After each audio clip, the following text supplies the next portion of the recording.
Yeah, guys, so I really want to kind of give you a full review on this. Again, this is the black cherry vanilla, the bang. It's absolutely amazing. It has 0 carbs, 0 sugars, 0 calories, and 0 artificial flavoring.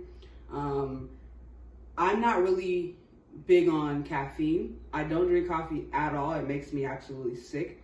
And if I drink too much tea, that gives me like the jitters, and I go crazy insane with the energy. So I've been trying to find an alternative. And right now, the Bang is doing a phenomenal job. Again, no artificial coloring, so it doesn't have that additional sugar and stuff like that. It's absolutely amazing. This one in particular, again, is the black cherry vanilla. And this one, it kind of gives more or less like a cream soda. It's a real nice, even texture, the cherry doesn't overcome the vanilla in any way. It's a nice, smooth, even balance. It's not overly carbonated.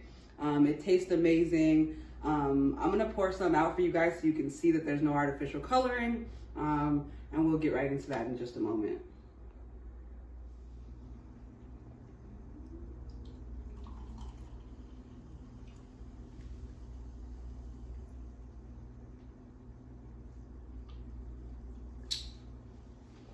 Right here.